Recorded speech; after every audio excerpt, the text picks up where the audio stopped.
మొత్తం దాన్ని వెకేట్ చేయాల్సిందే. చేస్తే కాలుష్యం నుంచి బయటపడడానికి అవకాశం ఉంటుంది, వాటర్ లెవెల్ పెరుగుతుంది, తర్వాత ఆక్సిజన్ వచ్చే అవకాశం ఉంటుంది. రెండవది ఏంటంటే కొన్ని ఇండ్లు పడగొట్టడానికి చేస్తున్నారు. ఇక్కడ మాకు ఒక అభ్యంతరం ఉంది. కొంతమంది ఈ నోటరీ సంతకం పెట్టి నోటరీ ద్వారా 4 సెంట్లు 5 సెంట్లు అమ్మేశారు. కొన్ని వాళ్ళు ఏం చేశారు, ఇల్లు కట్టుకున్నారు. ఇల్లు కట్టుకుంటే ఇప్పుడు ఆ నోటరీ వాడు అడ్డపోయాడు, ఆ భూమి గవర్నమెంట్ది, ఎవరో కట్టుకున్నారు, ఇప్పుడు పోయి దాన్ని కొట్టేయాలని ప్రయత్నిస్తున్నారు. అట్లా కొట్టేది కూడా మేము చెప్పేది ఏంటంటే అట్లా ఆక్యుపై చేసిన వాళ్ళకంటే ఆక్యుపై చేసిన కాదు, మధ్యతరగతి పేదవాళ్ళు ఏమైనా ఇల్లు కట్టుకుంటే వాళ్ళకి ప్రత్యామ్నాయంగా స్థలం చూపించనే కట్టండి, లేదా అది గుంటలు పరమలు కాకపోతే వాళ్ళకి రెగ్యులైజ్ చేసి డబ్బులు వసూలు చేసుకోండి. అంతేగాని కొట్టేస్తే నేషనల్ వేస్టేజ్ అవుతుంది. అట్లాంటి మధ్యతరగతి పేదవాళ్ళకి సంబంధించి అన్యాయం జరగకుండా ప్రత్యామ్నాయం వేయండి, లేదా వాళ్ళకి రెగ్యులరైజ్ చేసి వాళ్ళకి 50% 60% డబ్బులు ఎక్స్ట్రా తగ్గేసి కట్టుకోండి. అందువల్ల 2 రకాలు చూడాలి. ఖాళీ చేయించడం ఖాయం, దానికి కమ్యూనిస్ట్ పార్టీ సపోర్ట్ చేస్తుంది. అదే సందర్భంలో పేదవాళ్ళు మధ్యతరగతి వాళ్ళు ఇంకా ఇంటి కట్టుకుంటే వాళ్ళు ఎక్కడ మోసపోయారు, ఎవడో బెనావాడు అమ్మాడు వాడిని పట్టుకోండి, ఎవరైతే బెనామీ అమ్మారో వాడిని పట్టుకోండి, ఎవరైతే రిజిస్టర్ చేశారో వాళ్ళని పట్టుకోండి, ఎవరు పర్మిషన్ ఇచ్చారో వాళ్ళని పట్టుకోండి, దీనికి ఎవరు పర్మిషన్ ఇస్తుంటే వాళ్ళ ఆఫీసుని పట్టుకోండి, వాళ్ళ సొత్తులు ఏలవేయండి. అందువల్ల అధికారం వదిలిపెట్టి, అవినీతి పనులు వదిలిపెట్టి, దొంగ పట్టాలు సూచన సభను వదిలిపెట్టి ఎంజాయ్ చేస్తున్న అమ్మాయికి జోలికి పోబాకండి, వాళ్ళని ఇబ్బంది పెట్టబాకండి మేము కోరుతున్నాం. ఇది కొనసాగించమని కోరుతున్నాం. ఈ కొనసాగడం మన వెనకలాగా వస్తే మంచిది కాదు. మరి పొలి మీద సవాలు చేస్తున్నారు, మధ్య దిగితే మాత్రం మింగేస్తుంది, దిక్కుని పోతే అడవికి తీసుకెళ్తుంది, అది మనుషులకు తీసుకెళ్తాడు, జనాలకు తీసుకెళ్తాడు. రేవంత్ రెడ్డి జనంలోకి పోతాడు, మధ్య దిగితే పుల్లు తింటాయి. ఆయన అదే కొనసాగిస్తే జనంలోకి వెళ్తాడు, జనం మిమ్మల్ని కాపాడతారు. కమ్యూనిస్ట్ పార్టీకి మీరు సపోర్ట్ చేస్తుంది. ఇలాంటి దుశ్చర్యలు పాల్పడిన వాళ్ళకందరికీ తగిన గుణపాఠం అని చెప్పేసి నేను ఎవరికి కోరుతాను. హైడ్రా ఏకపక్షంగా కూల్చివేతలు చేస్తుంది, కేవలం ఒక పార్టీకి సంబంధించిన వారిని టార్గెట్ గా చేసేందుకు హైడ్రా నెలకొల్పని కూడా వివిధ పార్టీలు ఆరోపిస్తున్నాయి, విమర్శిస్తున్నాయి. అది కోర్టులో సాక్ష్యం చెప్పేటప్పుడు నన్ను తిట్టావరా వాడు కుట్ర చూద్దామంటాడట. అట్లా నాది కూల్చా వాళ్ళ కోసం అని చెప్తుంటాడు. నాకేం అభ్యంతరంలా, ఏకపక్షం చేయాల్సిన పని లేదు, రాజకీయ కక్ష సాధించాల్సిన అవసరం లేదు. రాజకీయ కక్ష సాధింపుతో చర్యలు చేయొద్దని రేవంత్ రెడ్డిని హెచ్చరిస్తా ఉన్నా. అదే సందర్భంలో న్యాయం కోసం ఫైట్ చేయండి, ఎవరన్నా సరే. ఏమైనా కాంగ్రెస్ పార్టీ నువ్వు కట్టుంటే కూడా తీసేయండి, వాళ్ళని వదిలిపెట్టి మిగతా కడితే రాజకీయ పక్షపాతం అవుతుంది. ఇది ప్రక్రియ కొనసాగేయండి, 2 నెలలు కొనసాగుతుంది. అప్పుడు బేరేళ్ళు చేసుకుంటాం మేము కూడా. అప్పుడు పక్షపాత వైఖరి చేశాడా, లేదా కాంగ్రెస్ పార్టీ వాళ్ళని కాపాడా, నేను డబ్బులు ఉన్న వాళ్ళని కాపాడా, అది కూడా తేలిపోతుంది. అది తేలితే మేము కూడా ఫైట్ చేస్తాం. ఇప్పుడు దాకా మా ఉద్దేశంలో నిజంగా ఉన్నటువంటి దురాక్రమణని ఖాళీ చేస్తున్నాడు. పొమ్మని చెప్పండి, మల్లారెడ్డి తిరిగి పొమ్మని చెప్పండి, మొత్తం దొరుకుతాయి. ఇంకా పల్లారాజేశ్వరి తిరిగి పొమ్మని చెప్పండి, ఇంకా బాగా దొరుకుతాయి. అట్లాంటివి హ్యాండ్ ఓవర్ చేసుకోండి. ఇంకా ఫామ్ హౌస్ ఉన్నాయి, ఫామ్ హౌస్లు కేటీఆర్ ఏమో ఉంటే మీరు కొట్టేసుకోండి అంటున్నాడు. చాలా రాజేశ్వరి ఆయన్ని కొట్టేసుకోండి అంటున్నాడు. ఈయన సత్యహరిచంద్ర లాగా అఖిల నాగార్జున కూడా నేనే కొట్టేస్తాను అంటున్నాడు.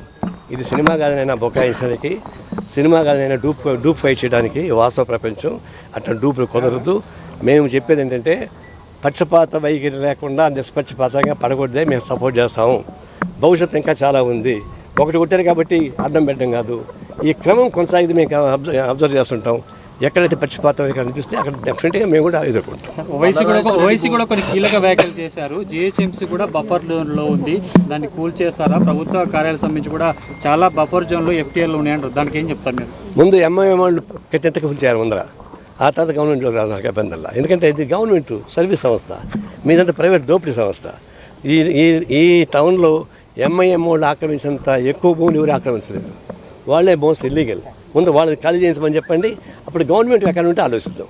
గవర్నమెంట్ రాజేశ్వర్ రెడ్డికి సంబంధించినటువంటివి ఎఫ్టీఆర్లో ఉన్నాయి అని చెప్పేసి ఒకవైపు చెప్తుంటే పర్మిషన్ ఇచ్చారు అని చెప్తున్నారు. అంటే అది అధికారుల లోపమేనా, లేకపోతే పర్మిషన్ ఎవరిచ్చుంటే వాళ్ళని పట్టి కట్టి డబ్బులు వసూలు చేయండి, లేదా పర్మిషన్ ఇప్పించడానికి మంత్రి రికమెండ్ చేసి ఉంటే వాడిని పట్టుకొచ్చే నడిలు తీసుకుంటే మేము పట్టుకు వేసి ఊరేగిస్తాం ఏం కావాలంటే. అంతలో పర్మిషన్ వాళ్ళని పట్టుకోండి. ఇప్పుడు మీరు వాడేవాడు దొంగతనం మీరు లంచం ఇచ్చే పర్మిషన్ తీసుకుంటే ఇది చూస్తూ ఉండాలన్నా? పర్మిషన్ ఊరికే ఇచ్చారా? ఊరికే మీరు అందరికీ పర్మిషన్ ఉంటాయి. ఆయా సందర్భాల్లో ఆయా అధికారులకు డబ్బులు తెచ్చుకున్నారు, వీళ్ళు ఊరికే తెచ్చుకోలే కాబట్టి ఇదంతా అనుభవిస్తున్నారు. అవి కూడా కట్టండి, వాళ్ళ పేరు కూడా చెప్పండి. వాళ్ళ డబ్బులు ఉంటే వాళ్ళని పట్టుకోవాలి, మిమ్మల్ని పట్టుకోవాలి. ఇప్పటిదాకా అనుభవించిన దాన్ని మీరు కక్కాలి, దాని మీద డబ్బులు వసూలు చేసేటువంటి ప్రక్రియ ఈ